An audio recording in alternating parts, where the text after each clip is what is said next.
I see it's always dangerous to introduce people like that. People I've enjoyed talking with and working with a lot, with Mary and Susan. And I love the title, Linking the I to the C to the C. And good students, and can you help people like me to think better, please? Good. So, Go ahead. all right, so I will sort of introduce a little bit of the framework for this workshop.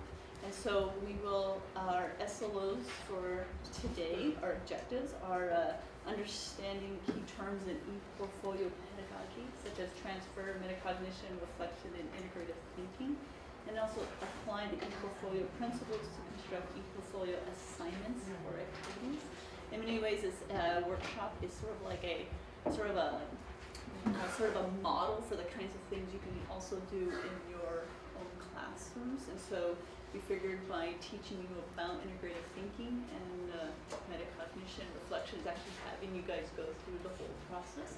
And a big part of this workshop is for Susan and I sort of demystify this process and what's expected in the task stream and the portfolio and ICC.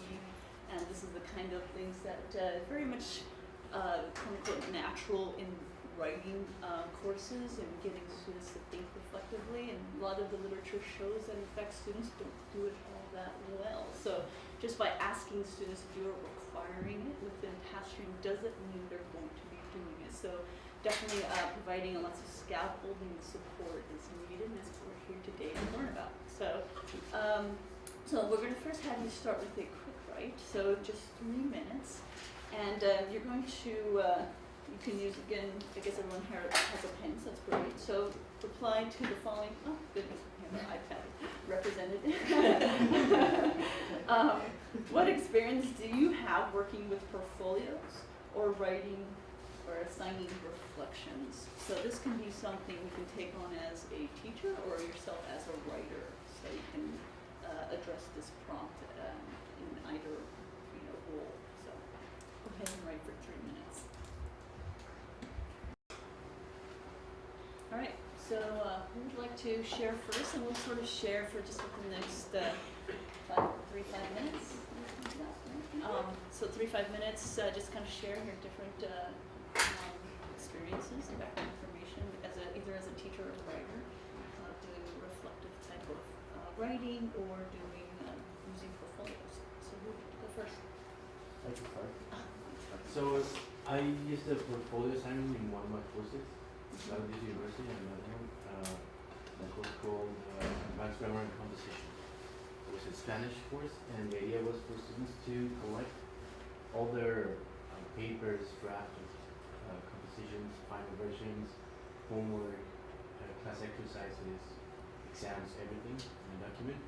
And at the end, they would read it and write a composition about both their feelings, learning Spanish and grammar, and which grammatical topics were more difficult for them. It was 10 points for the semester. Is that significant, 10 points?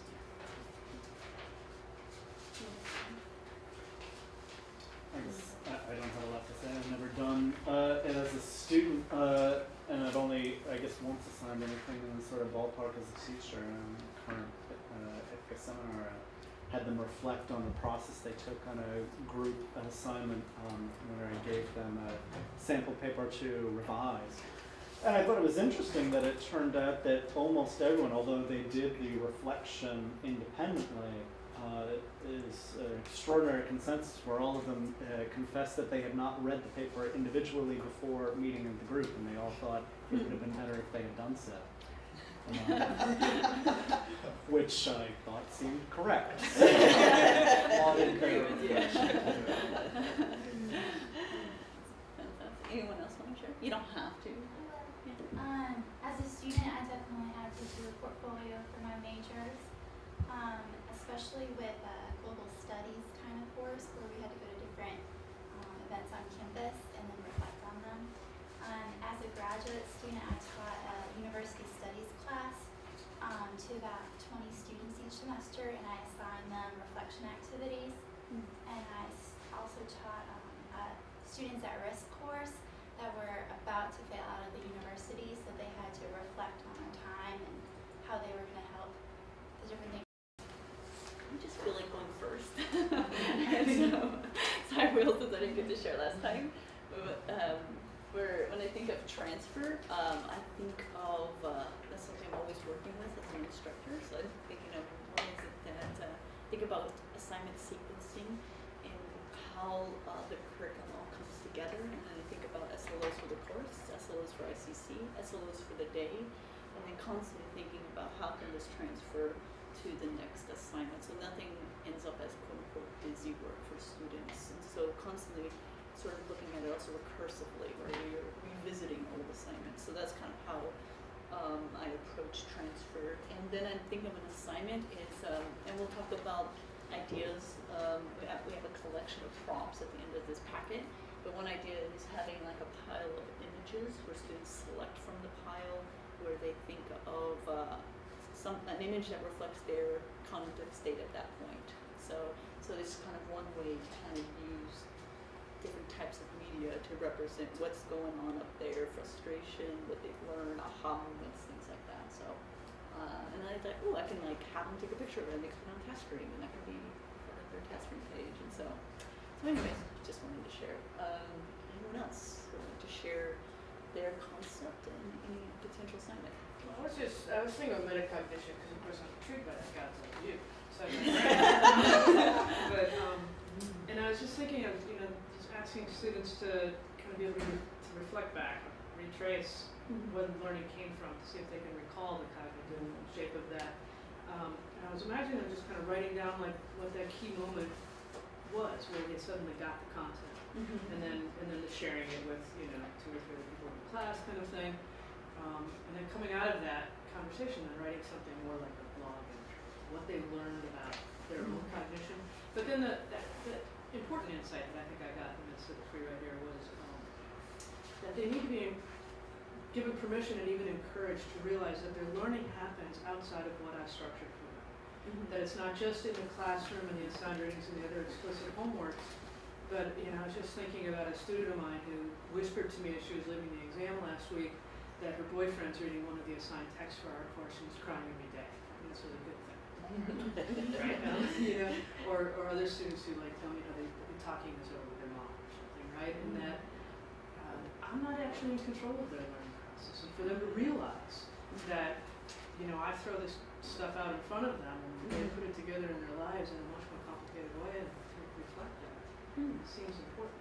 Yeah. That they be given permission to kind of acknowledge that I don't actually control that learning very much. And that's a huge thing that they don't realize because they all. Yeah, well, and I asked for my print book, I said, whose idea was that? You guys are studying those, and that was very creative. Now let's see if you all can develop that kind of creativity as well. But you Just can using tell the the same one one. who actually understood whose idea it was versus the ones who were like, okay, well that was one of the visual examples, and they put down and you're like, not really giving any evidence for that, but sorry. I had like 5 more minutes. Okay, good. Yeah. Other questions, concerns coming up now, or of course you are welcome to email us if anything that comes up. Definitely, if you want to like share, maybe it's just little group work. So if everybody maybe share their emails and you can send it out to the group, and then because again we give you that writing perspective, but it's it's different depending if you're in languages or whatever. So, but I have like both of us have a ton of experience and I like a lot of small goofy assignments myself as well, so I tend to do the in-class writes that, write a letter to your 16-year-old self and give them advice. We're going to be playing this semester with memes and creating silly memes in class as grammar advice, just as ways to get them to practice crafting it, because it's always that if you can teach it to someone else, even if it's your former self, you're going to understand it better. In professional writing, I've had them write letters to their future self. Say, when you're 30, you are not going to remember all the good advice and strategies you got here, so remind yourself, make yourself a little guide. Another great piece of advice is when you have them do TaskStream, I highly recommend this is what I'm going to have my class do, is a tour guide. So that way there's a little quick video that introduces the audience to the portfolio, like welcome to my portfolio. If you click on here, this is what you'll find.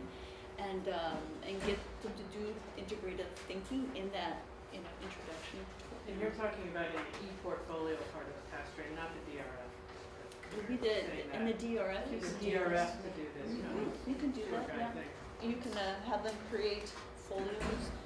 Actually, the entire DRF can be a folio that you have them develop, and then that gets submitted as a single link. So then the evaluator would click on that one link Yeah. and opens up a website, which is a folio, and then it would have their artifact, has their video that gives you the audience a guide. You know, it'd be perfect for museum studies, definitely, and then all the time when you go on the museum website. Right. So that's an idea for portfolios. One of the things I highly recommend, instead of having them submit everything, one is to get them actually to select and how you want them to go about through the selection